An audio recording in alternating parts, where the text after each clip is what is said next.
Pemirsa, Jakarta kembali berhadapan dengan masalah klasik yang tak kunjung usai, banjir. Menurut perakiraan cuaca, Jakarta hari Kamis ini dan Jumat besok berstatus awas. Artinya, Jakarta dilanda hujan yang sangat lebat dan ekstrim. Banjir menggenangi sedikitnya 23 ruas jalan dan 80 RT di beberapa wilayah Jakarta. Kita lihat liputannya.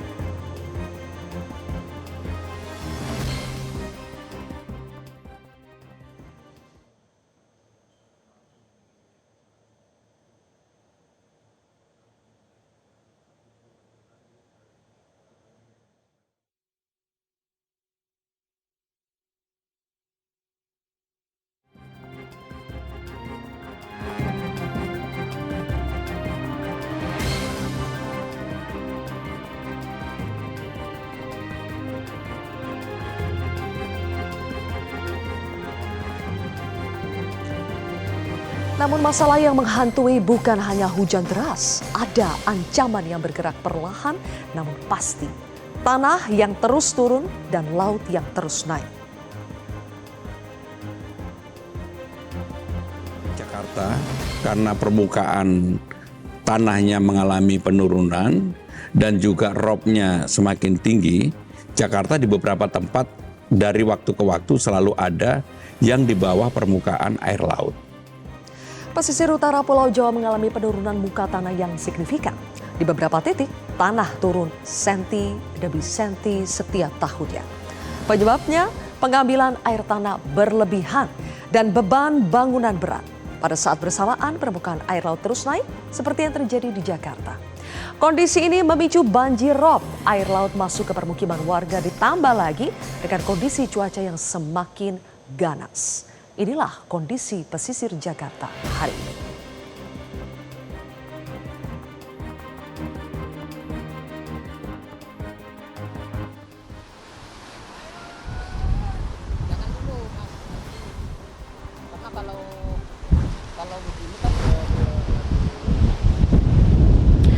Pemirsa, saat ini saya berada di Tanggul Muara Baru, pesisir Jakarta Utara. Di samping kanan saya, ini adalah lautan luas di Teluk Jakarta yang memperlihatkan adanya kapal-kapal yang ada di sini. Lalu, di sisi lain, ini adalah permukiman wilayah di Muara Baru, di mana ini jarak permukiman adalah kurang lebih 200 meter dari tanggul tempat saya berdiri. Daratannya jauh lebih rendah dibandingkan dengan permukaan air laut. Artinya pemirsa, ini menjadi ancaman yang sangat serius. Bahkan ombaknya, debur ombaknya ini bisa setinggi hingga 2,5 meter dan melompati atau melewati Tanggul Muara Baru ini. Tanggul Muara Baru ini sempat rembes beberapa waktu lalu dikarenakan curah hujan yang tinggi sejak bulan Desember hingga saat ini. Nah, tanggul yang rembes ini juga dikarenakan berbagai faktor. Dari usianya saja ini sudah lebih dari 8 tahun. Kemudian karena tekanan air yang tinggi pemirsa. Nah, selain itu juga karena adanya korosi yang ada di tanggul ini. Tadi saya lihat juga ada beberapa besi yang juga sudah berkarat pemirsa, mungkin karena usianya juga sudah tua. Lalu untuk ukurannya ini 4 meter, lebih tinggi dari saya yang hanya 160 cm saja pemirsa.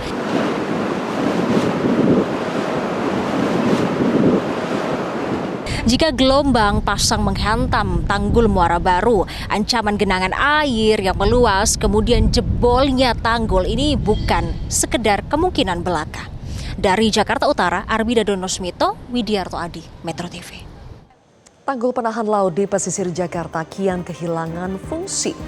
Dan selain itu pemirsa, kita akan melihat bagaimana sebetulnya dampak dari kondisi pada hari ini terhadap Jakarta. Permukaan tanah makin turun sementara air laut makin naik. Inilah kontroversi selengkapnya. Menghalang Jakarta Karam bersama saya Zilvia Iskandar.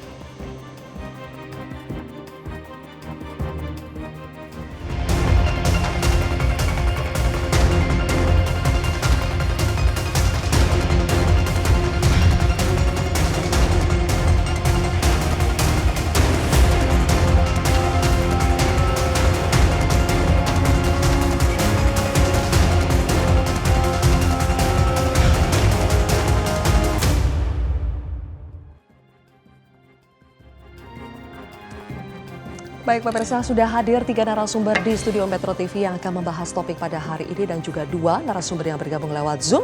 Saya perkenalkan terlebih dahulu, ada di sini peneliti senior BRIN Joko Widodo atau panggilannya Mas Jeko. Selamat malam Mas Jeko. Selamat malam Mbak. Kemudian juga ada ahli tata kota Kang Yayat Supriyatna. Kang Yayat, selamat malam. Selamat malam, Jelvi. Dan berikutnya ada Kepala Bidang Advokasi LBH Jakarta, Alif Fauzi. Mas Alif, selamat malam. Selamat malam. Kemudian bergabung lewat sambungan Zoom, ada staf khusus Gubernur DKI Jakarta, Bang Ciko Hakim. Bang Ciko, sudah bisa mendengar suara saya di studio? Dan juga ada PLT, selamat malam, Deputi Bidang Meteorologi BMKG, Pak Andri Ramdhani. Selamat malam Pak Andri, terima kasih semuanya sudah bergabung dan alhamdulillah ya bisa sampai di Metro TV dengan selamat. Pastinya hari ini menghadapi cuaca yang luar biasa, ada hujan, ada banjir di mana-mana, tapi terima kasih sudah bisa bergabung di sini. Saya akan mulai dulu dari Mas Jeko. Mas Jeko, benarkah penurunan muka tanah di Jakarta Utara terutama ya sudah masuk tahap darurat? Ya, baik Mbak Sylvia ya. Jadi memang kondisi di Jakarta itu tadi sudah disampaikan Pak Gubernur juga ya, Pak Pramono Anung, bahwa beberapa kawasan mengalami penurunan.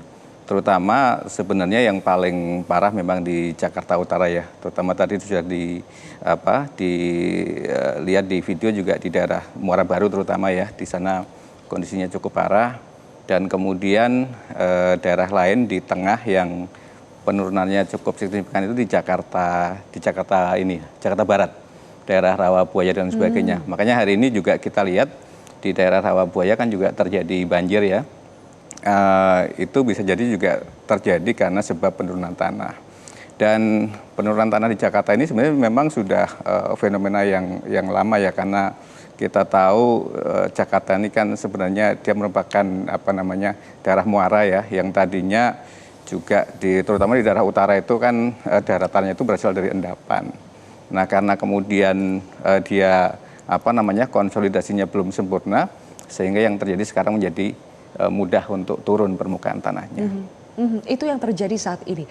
Tapi wilayah dengan ketinggian hanya 1 meter di atas permukaan laut pun Anda bilang berpotensi tenggelam dalam waktu 10 hingga 20 tahun ke depan, Mas Jeko? Iya, karena begini Mbak, di Jakarta Utara itu sekarang yang kita detek ya dari hasil analisis saya dengan teknologi interferometrik sintetika aperture radar ya, di mana kita membandingkan beda fase gelombang elektromagnetik, kita bisa mengukur tingkat penurunan itu dalam kedetailan milimeter.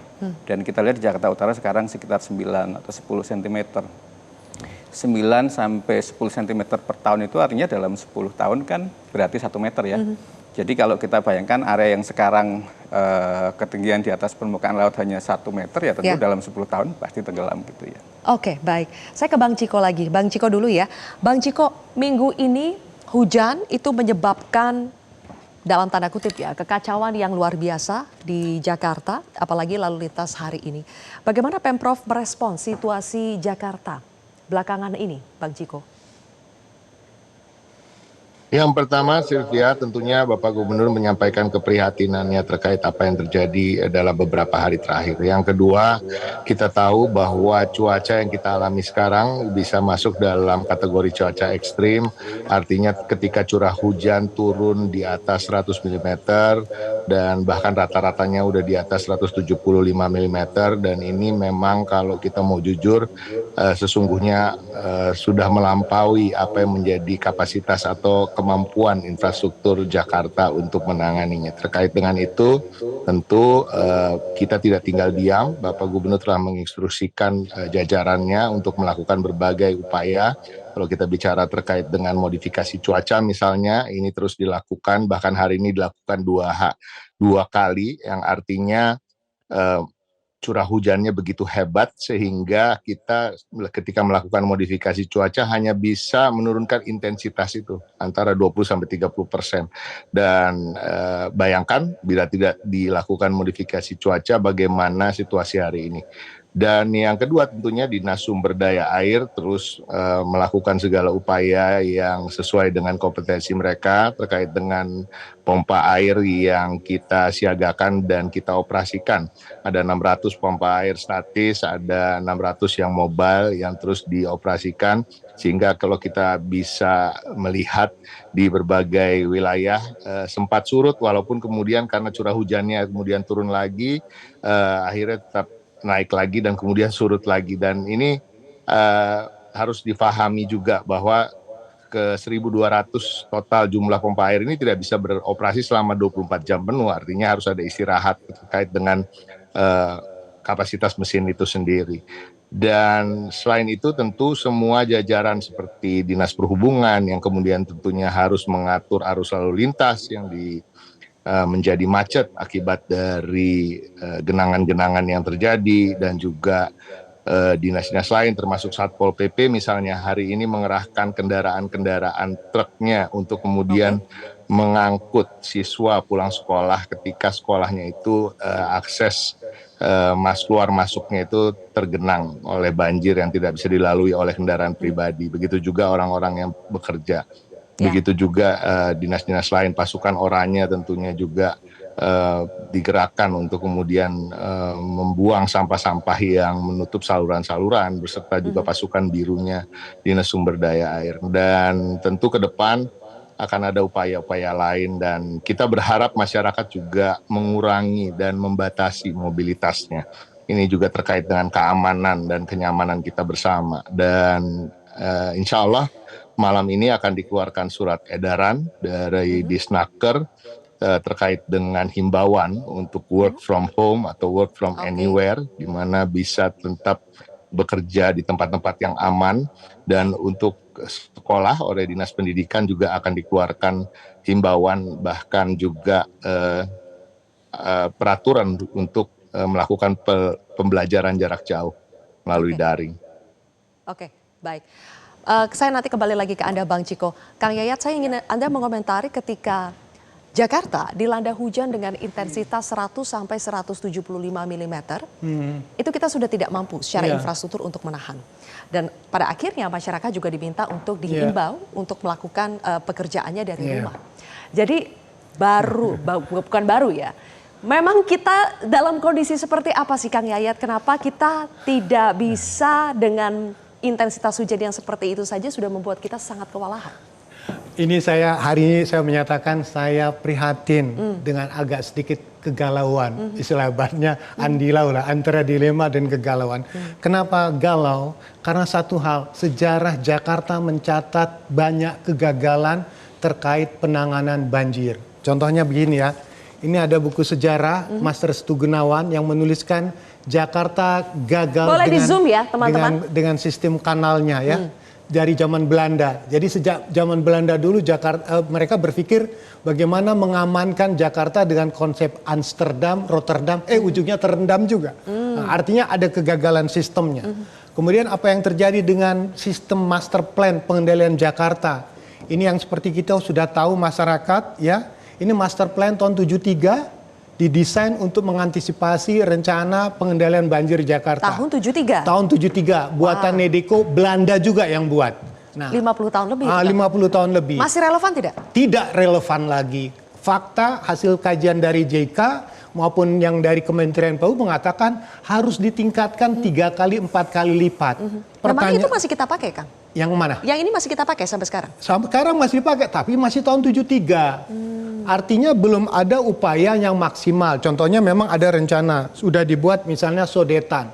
Sodetan dari Banjir Kanal Barat ke Banjir Kanal Timur. Itu juga kendalanya terhambat karena persoalan apa? Persoalan pembebasan tanah. Kedua, normalisasi dari Sungai Ciliwung. Ya, selalu perdebatan kembali antara normalisasi dengan naturalisasi. Perdebatan istilah ya. Tapi tidak ada aksi yang kita selesaikan. Nah, fakta sekarang kita melihat satu realitas ya, ketika sistemnya gagal, kemudian penurunan permukaan cepat terjadi, pasang laut terus terjadi, rumah-rumah air berubah menjadi rumah manusia, ibaratnya ada konflik antara tata ruang untuk air dan tata ruang untuk manusia, ujungnya apa? Kita pasrah total sekarang ini. Pasrah total. Nah, saya mengatakan itu, mengapa bisa saya mengatakan ini? Karena satu, Q-nya berapa sebetulnya? Belum ada jawaban tentang kapasitas drainase Jakarta. Adanya Q5, 10, 100 tahun, berapa tahun. Nah, kita harus tahu berapa sebetulnya kapasitas drainase Jakarta. Untuk curah hujan berapa? 120. Misalnya didesain untuk 120. Hujan sekarang dikatakan oleh Mas Ciko tadi 175. sudah 175. Ya. Artinya sistem kita sudah tidak mampu lagi. Oke.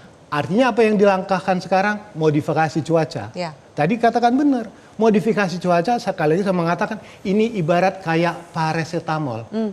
Hanya untuk mengurangi gejalanya saja. Masalahnya nggak selesai. Oke. Artinya apa? Baik. Apakah Jakarta harus terus-menerus tergantung kepada modifikasi cuaca? Itu PR paling menarik. Itu PR yang harus dijawab kita bersama. Nanti saya lempar lagi ke Bang Ciko untuk menjawabnya. Tapi sesaat lagi pemirsa kita jeda terlebih dahulu.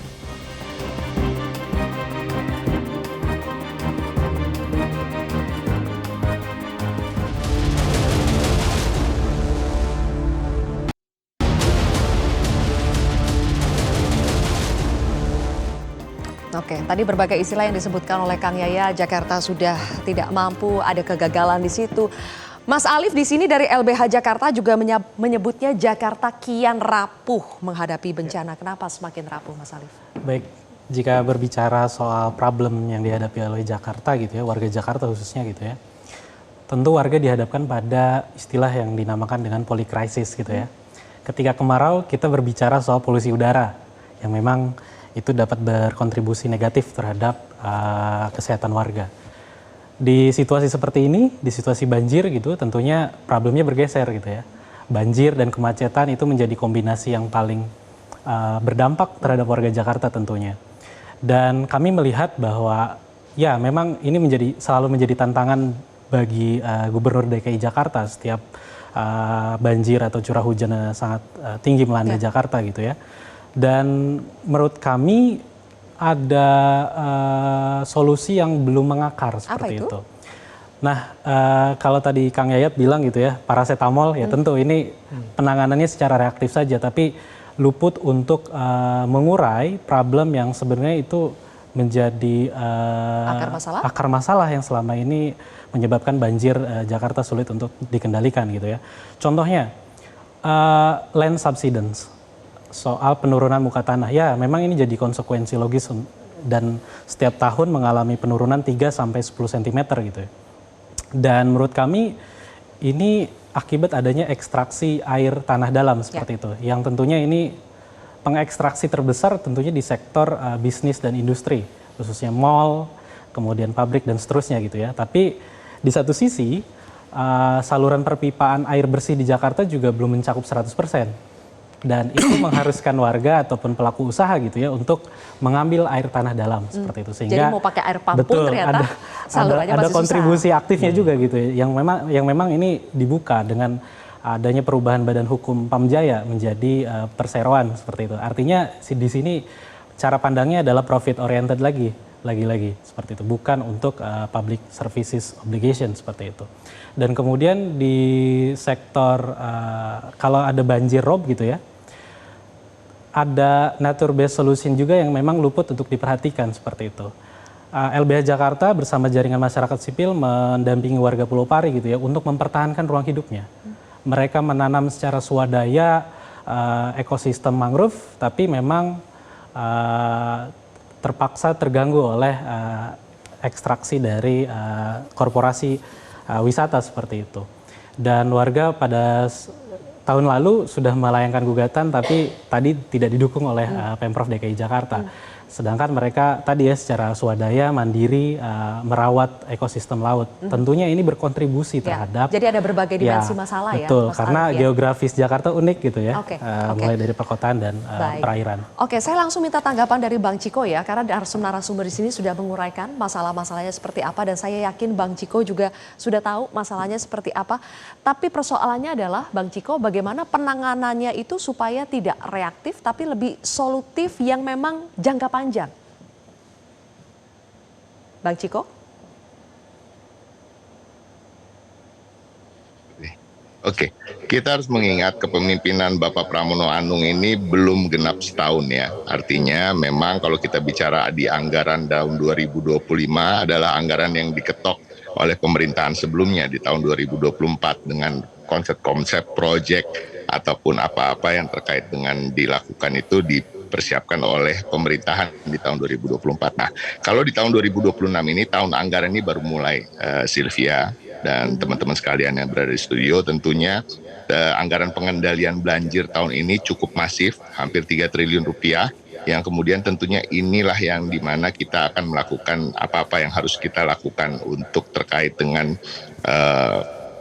menyelesaikan permasalahan-permasalahan di jangka menengah dan jangka panjang.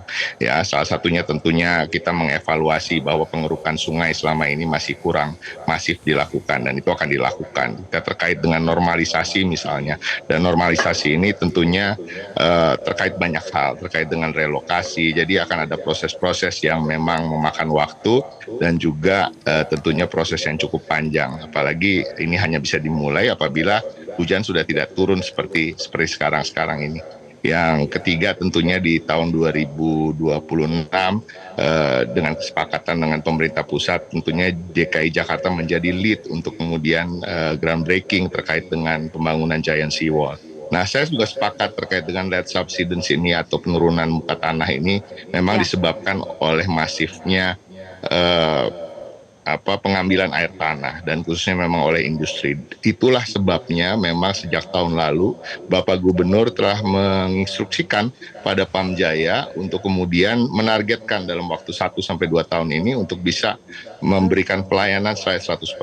Nah, kalau kita melihat terkait dengan Persroda tadi yang disampaikan oleh Bung Alif misalnya, bisa dilihat dari sisi dua mata uang. Yang pertama tadi bisa mengatakan bahwa ini mencari profit oriented, tapi tidak begitu juga karena nanti saham yang akan dilempar ke publik itu juga tidak saham mayoritas, bahkan tidak melebihi 20%. Dan kemudian justru cara pandang dari Bapak Gubernur Pramono Anung dan Pemprov DKI Jakarta adalah apabila suatu perusahaan atau satu badan usaha diawasi oleh publik, kinerjanya akan lebih baik lagi.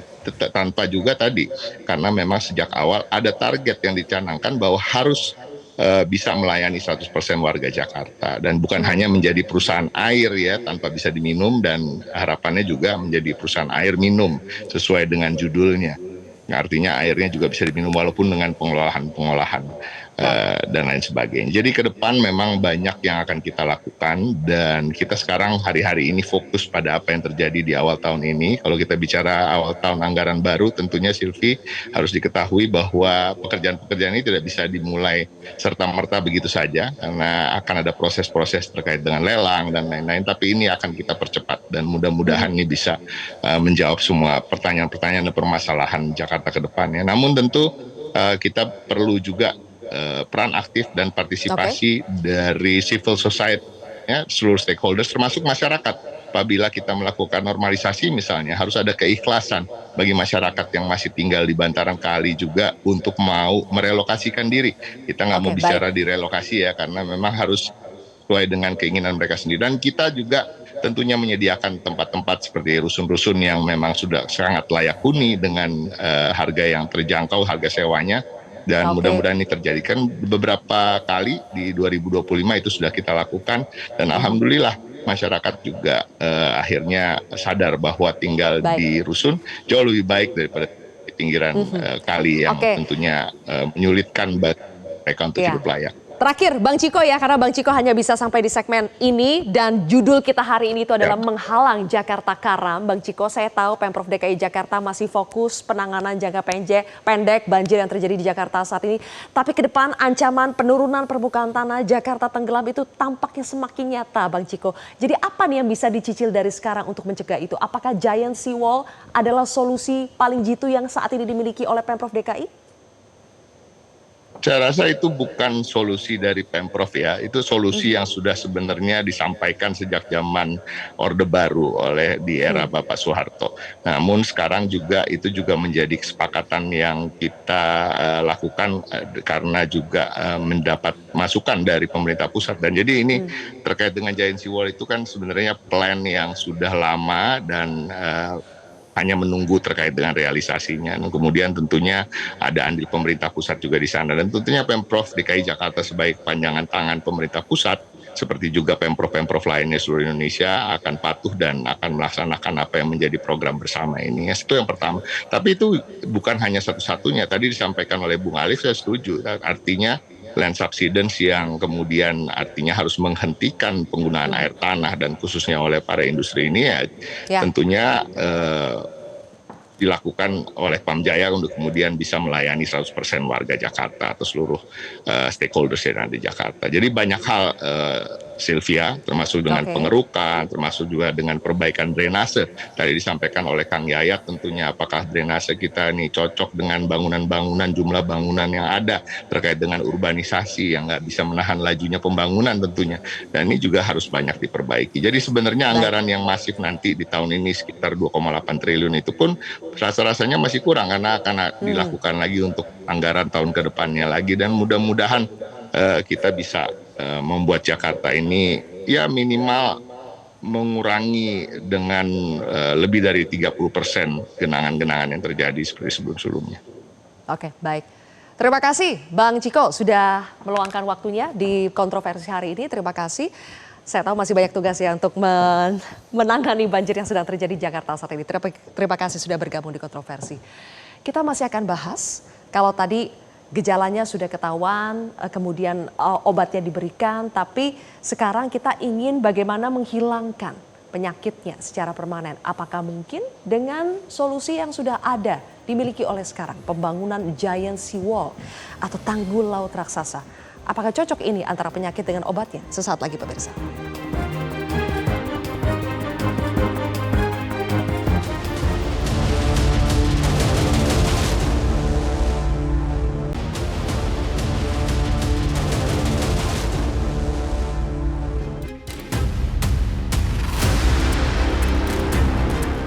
Jadi kan kemarin saya sudah menyampaikan apa yang disampaikan Pak Ahok.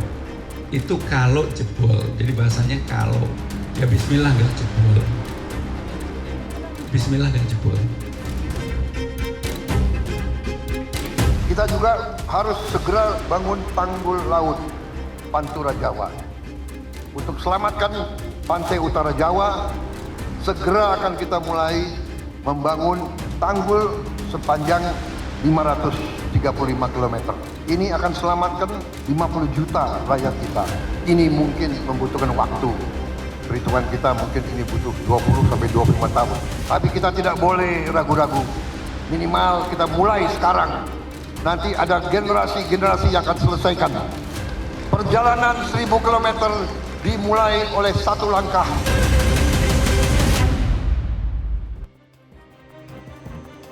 Ada persoalan klasik banjir, kemudian ada persoalan yang menanti di depan mata soal penurunan permukaan tanah yang terus terjadi. Hingga diperkirakan Jakarta dalam 10, 20 atau 30 tahun ke depan akan tenggelam. Nah, Pak Jeko, kalau disebutkan bahwa saat ini tampaknya harapan kita itu semuanya dikumpulkan di proyek Giant Seawall. Tapi apakah itu solusinya untuk semua penyakit-penyakit tadi?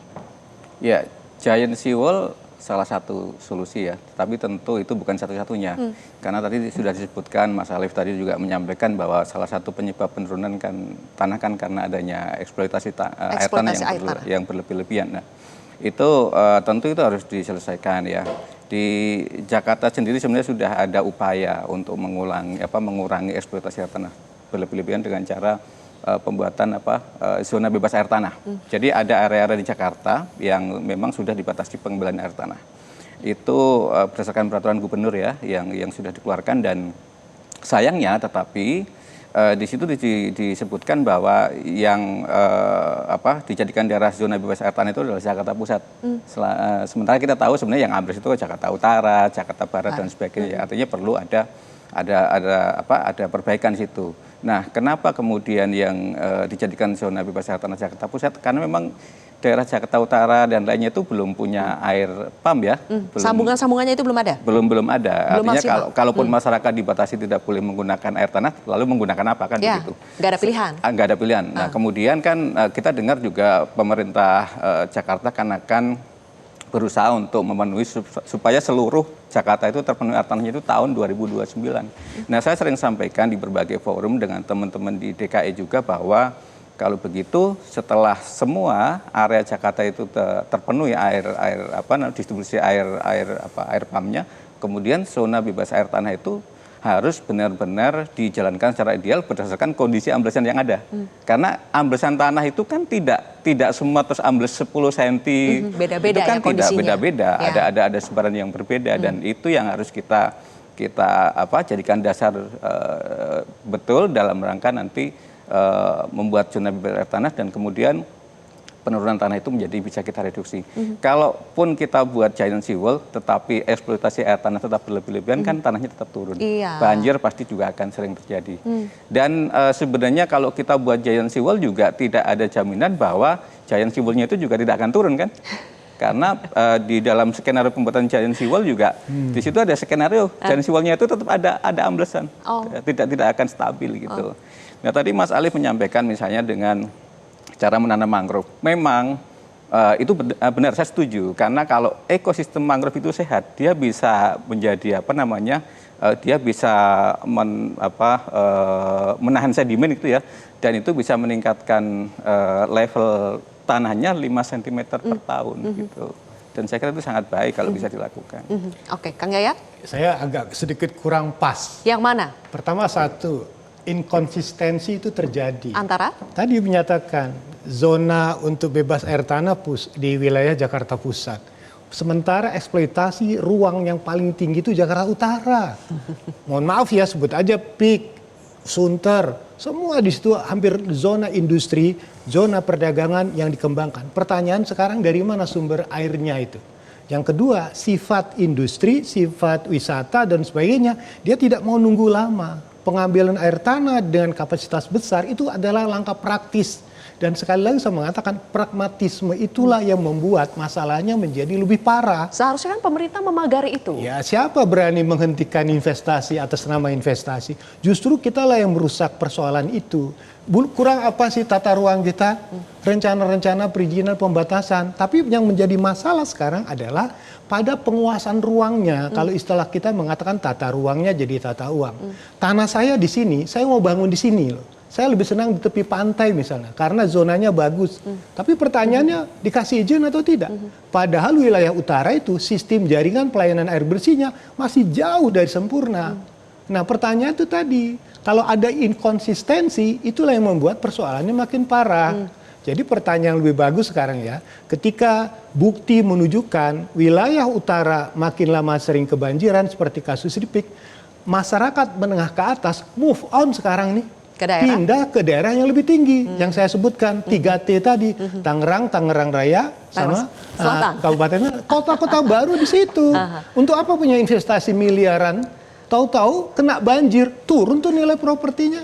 Justru yang menjadi tantangan bagi kita adalah pengendaliannya itu bagaimana? Karena sekali lagi pada wilayah-wilayah yang sistem jaringan air bersihnya belum ada, apakah tidak bisa dihentikan misalnya? Justru yang besar-besar itu berada di situ. Mohon maaf, satu catatan lagi untuk giant seawall. Masalahnya bukan di laut, di daratan. Justru masalahnya di darat. Urbanisasi, penduduk yang meningkat, Jakarta tetap menjadi kota utama. Selama di darat kita tidak bisa menyelamatkan, arti giant seawall itu nggak akan maksimal. Karena justru banjirnya ada di darat, bukan di laut.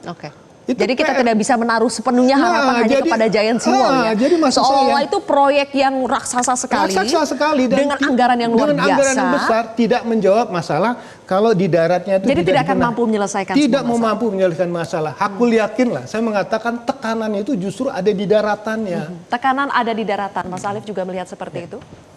Ya, kalau tadi wacana giant seawall sebagai solusi gitu, kami khawatir ini akan menjadi solusi yang palsu gitu ya.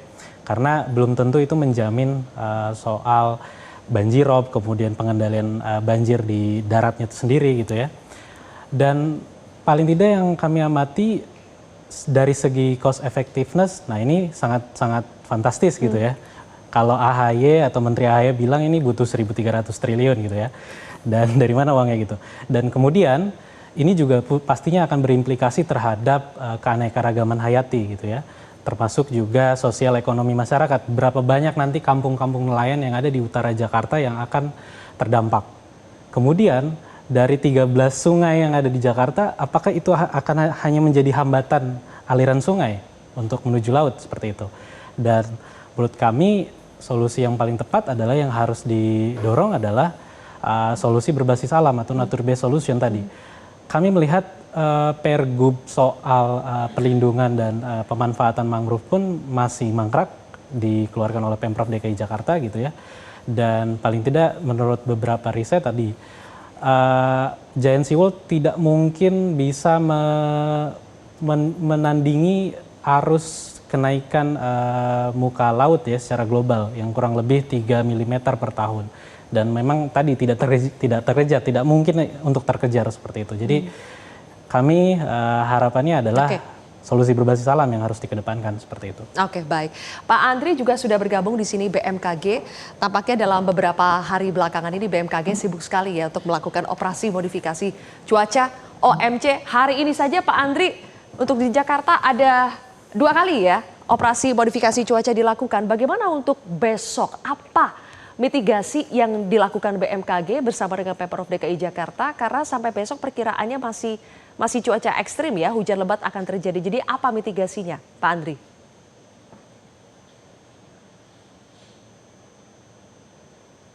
Betul Mbak Zilvia ya, besok Jabodetabek masih berpotensi hujan cukup ekstrim ya. Kami BMKG bekerjasama dengan Pemprov DKI mencoba untuk berupaya meminimalisir hujan yang terjadi melalui modifikasi cuaca. Namun perlu dicatat bahwa modifikasi cuaca ini bukan berarti untuk menghilangkan atau menghentikan hujan sama sekali. Ya. Jadi modifikasi adalah untuk menurunkan intensitas curah hujan. Jadi kajian kami rata-rata sekitar 30% penurunannya. Dan tentunya ini harapannya dapat menekan dampak yang ditimbulkan, terutama risiko banjir dan juga genangan yang diakibatkan oleh tadi meningkatnya intensitas curah hujan yang terjadi. Demikian Mbak Sylvia. Hanya 30%, tapi sejauh ini sebetulnya bagaimana sih? Apakah modifikasi cuaca itu ditaburnya itu di mana itu supaya untuk bisa mengurangi atau pusatnya itu di mana Pak Andri? Supaya kita tahu sebetulnya itu ditabur di mana? Apakah di situ sudah titik yang dirasa paling tepat untuk bisa mengurai? Jadi modifikasi cuaca memang dilakukan dengan cermat ya, melihat dinamika atmosfer yang terjadi. Secara real time kami pantau melalui radar cuaca dan satelit BMKG, di mana di wilayah-wilayah yang artinya berpotensi meluas intensitas curah hujannya. Jadi kita coba akan luruhkan lebih dulu sebelum menguat ataupun sebelum awan-awan hujan itu meluas. Jadi artinya di sini ada langkah-langkah mitigasi untuk tadi meluruhkan hujan secara lebih dini, dan juga terus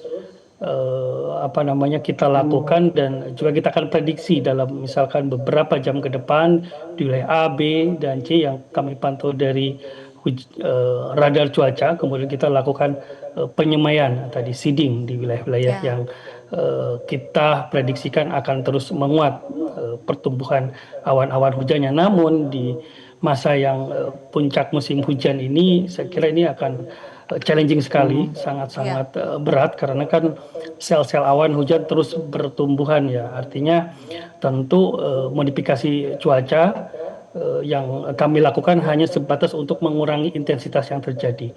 Apabila juga ini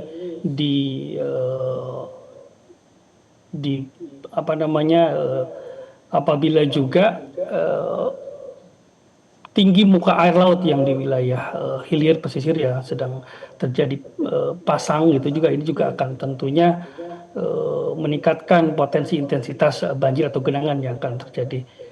Nah, oke. Demikian, Mbak. Baik, challenging sekali ya Pak Andri ya. Apakah termasuk challenging soal anggarannya Pak Andri sampai sekarang? Anggarannya cukup tidak itu kalau kita harus melakukan operasi modifikasi cuaca mungkin sampai bulan Februari nih Pak?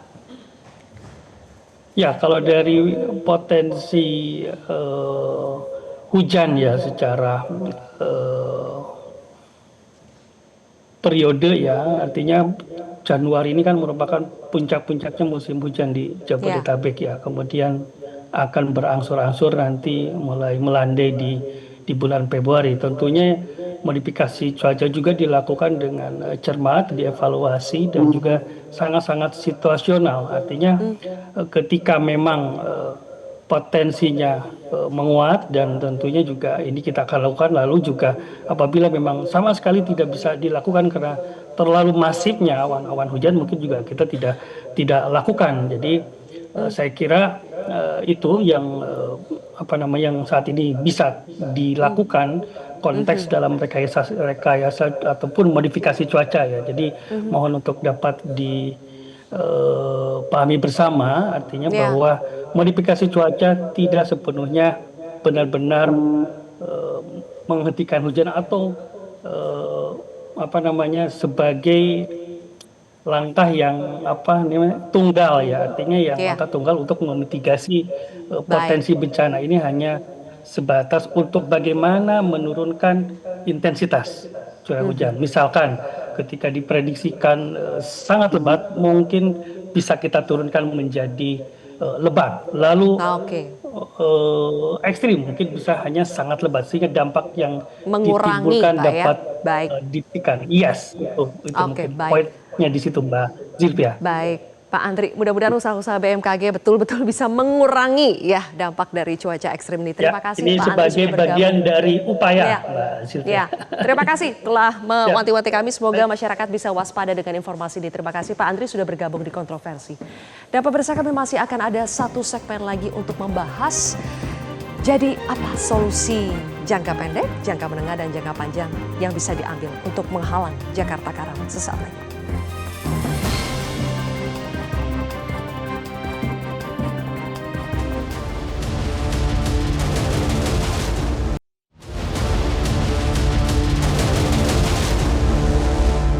Kerugian ekonomi dan sosial timbul akibat banjir yang terus melanda Jakarta. Bukan hanya Jakarta sebenarnya, tapi juga wilayah-wilayah lain di Indonesia. Oleh karena itu, adakah sebetulnya solusi untuk semua persoalan itu? Tapi pastinya bukan solusi untuk kita bisa hidup berdampingan dengan banjir ya, dengan bencana ya. Jadi apa Pak Jeko solusinya? Ya, saya melihat tidak ada satu solusi yang tepat ya. Harus ada banyak solusi. Pertama misalnya gini, tentang penurunan air tanah. Itu harus segera bisa diatasi dengan cara ya masyarakat harus tidak boleh mengambil air tanah lagi. Oke, itu satu. Itu satu ya.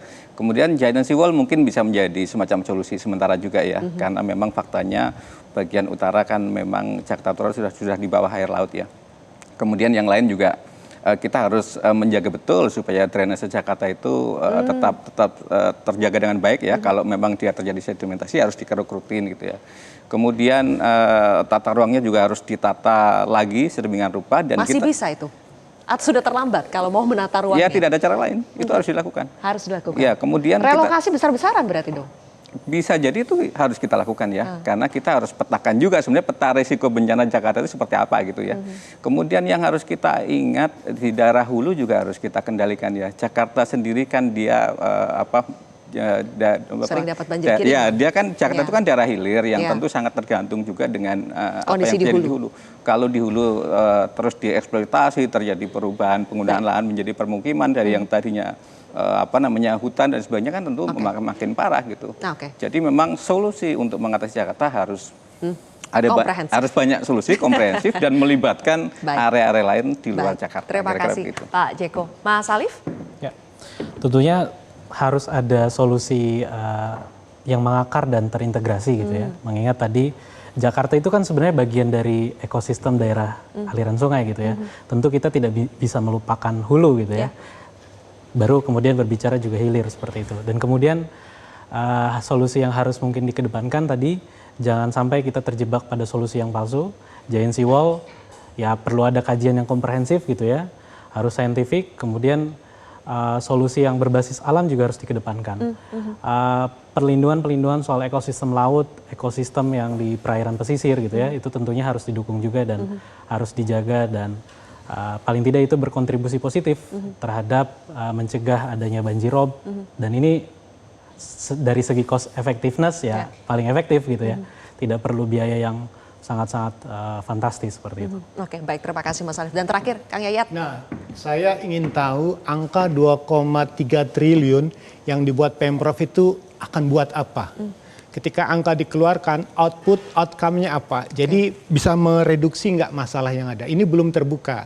Yang kedua, pendekatan itu tadi, jika akan mengoptimalisasi pengendalian, misalnya normalisasi, ada nggak backup untuk relokasi? Zaman Pak Ahok dulu misalnya ketika akan dilakukan normalisasi, kita dukung misalnya dengan konsep 50.000 unit rumah susun. Ya, rusun. 10 tahun, setiap tahunnya 10.000, 10.000, 10.000. Sehingga relokasi itu tidak menimbulkan gejolak di dalamnya. Terus yang menarik adalah berani nggak pimpinan daerah melakukan kebijakan yang agak ekstrim. Apa tuh? Seperti KDM lakukan, mohon maaf nih, di Jawa Barat. Ketika terjadi banjir, hentikan perizinan pembangunan perumahan dulu. Nah, itu satu. Oke. Petakan dulu. Kedua, lakukan gerakan penghijauan. Baik. Jadi ada hal yang dikaitkan dengan aspek pengendaliannya. Di sini yang paling lemah kita untuk melakukan tindakan-tindakan pengendalian sebagai cara itu. Seperti contoh, Baik. hentikan pengambilan air tanah secara berlebihan pada zona yang sudah dianggap rawan. Jadi harus ada beberapa langkah yang memang keputusannya tuh saat itu juga. Saat itu juga. Pengendalian itu ya. Langsung Oke, itu. baik. Terima kasih Kang Yayat, Pak Jeko, dan juga Mas Alif sudah bergabung di Kontroversi. Pemirsa, banjir adalah masalah klasik yang tak kunjung usai. Jika tak mau Jakarta karam, ikhtiar dan usaha kita tak boleh padam. Saya Zilvia Iskandar pamit undur diri. Terima kasih telah menyaksikan Kontroversi.